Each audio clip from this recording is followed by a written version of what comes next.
ભાદરવા સુદ ત્રીજને દિવસે જે વ્રત કરે, વ્રત કરનારે સવારે સ્નાનવિધિ કરી અને મહાદેવજીના મંદિરે ભક્તિભાવપૂર્વક દર્શન કરવા, પૂજા કરવી અને બ્રાહ્મણ દ્વારા પૂજા કરાવવી. શક્ય હોય તો મેરુના મહાદેવજી એટલે કે માટીના શિવલિંગ બનાવવું અને એનું પૂજન કરાવવું અને બિલીપત્ર, પુષ્પ બધું ચઢાવવું. સૌભાગ્ય કે જેથી તમારું સૌભાગ્ય પણ અમર રહે. આજના જ દિવસ પૂરતો મહાદેવજીને કેવડો ચડે છે. એ આ વાર્તામાં આગળ આવશે. એ ઉપરથી જ આ વ્રતનું નામ કેવડા ત્રીજ છે. આજે કેવડાનું વિશેષ મહત્વ છે. શક્ય હોય ત્યાં સુધી આ દિવસે નકોરડો ઉપવાસ લોકો કરતા હોય છે.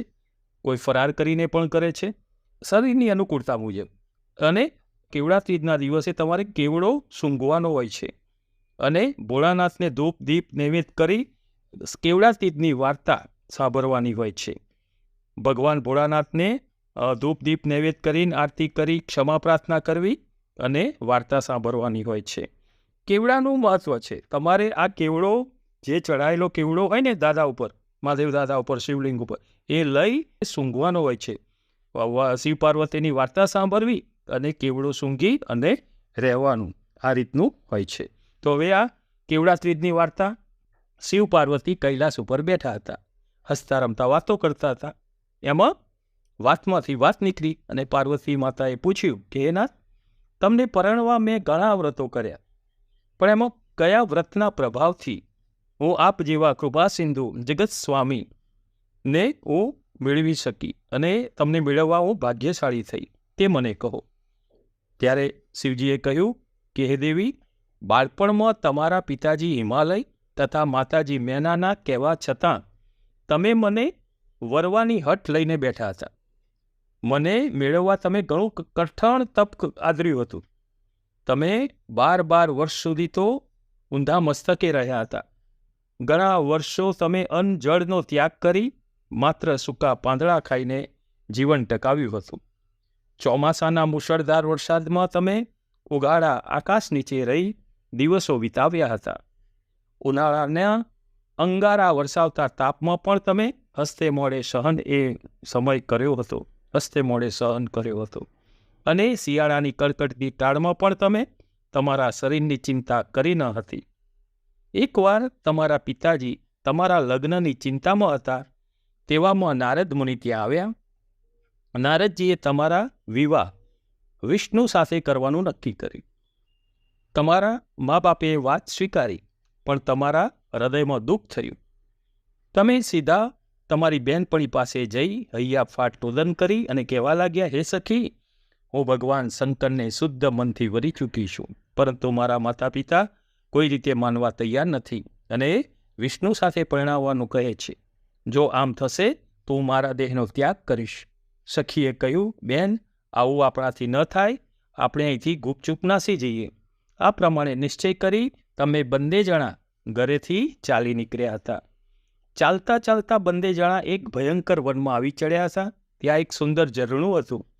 બંનેને તરસ લાગી હતી એટલે તેમાંથી પાણી પીધું અને પાસે ગુફા હતી, તેમાં ગયા તમે અને રેતીનું શિવલિંગ બનાવી ભોજન તજી દઈ મારું પૂજન કર્યું. જાત જાતના વનફૂલો, બિલીપત્રો અને કેવડો મને ચડાવ્યો. તે દિવસે ભાદરવાની અજવાળી ત્રીજ હતી અને હસ્ત નક્ષત્ર હતું. તમારા વ્રતથી હું પ્રસન્ન થયો અને મેં વરદાન માગવા કહ્યું. તમે બોલ્યા, હે દેવાધિદેવ, જો તમે પ્રસન્ન થયા હો તો તમે મારા પતિ થાઓ. મેં તમારી વાત સ્વીકારી.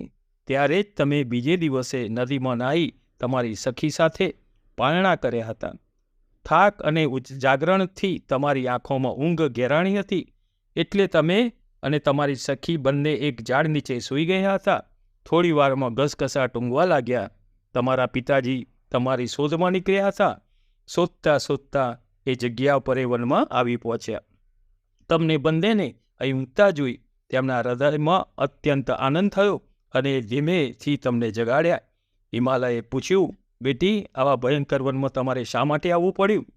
ઘરે તમારા માતાજી ઘણો વિલાપ કરે છે. તમે કહ્યું, પિતાજી, હું ભગવાન શંકરને વરી ચૂકી છું. જો મારું લગ્ન તેમની સાથે નહીં કરો તો હું અહીં જ મારો પ્રાણ તજી દઈશ. તમારા વ્રતના પ્રભાવે તમારા પિતાજીએ તમારી વાત સ્વીકારી અને તમને ઘરે લઈ ગયા અને તમારું લગ્ન મારી સાથે આ રીતે થયું. હે દેવી, કેટલાક આ વ્રતને હરિતાલિકા વ્રત કહે છે, કારણ કે હરિતા એટલે કે હરણ કરાયેલા અને અલિકા એટલે સખીઓ વડે. સખીઓએ તમારું હરણ કર્યું, વનમાં લઈ ગયા ને, સખીઓએ હરણ કર્યું. વળી કેટલાક કેવડાથી જ પણ કહે છે, કારણ કે તમે પુષ્પોની સાથે ભૂલથી મને કેવડો ચડાવ્યો હતો. એ કેવડો મને ચડતો નથી, છતાં તમારા સ્નેહને આવેશમાં, તમારા નિર્દોષ ભાવે તમે જે સ્નેહમાં જે ચડાવ્યો હતો એટલે મેં એનો સ્વીકાર કર્યો હતો.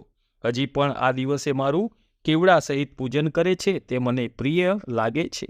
આ વ્રત કરનારની મનોકામનાઓ પૂર્ણ થાય છે. બીજું, આમાં આ વ્રત કરનારનું અખંડ સૌભાગ્ય પ્રાપ્ત થાય છે અને પરલોકમાં પણ તે ઉત્તમ ગતિ પામી શિવલોકમાં વાસ કરે છે. કપૂર ગૌરમ કરુણાવતારમ સંસાર સારમ ભુજેન્દ્રહારમ સદા વસંતમ હૃદયાર વિંદે ભવમ ભવાની સહિતમ નમામિ. નમઃ પાર્વતી પતે. હર હર મહાદેવ હર.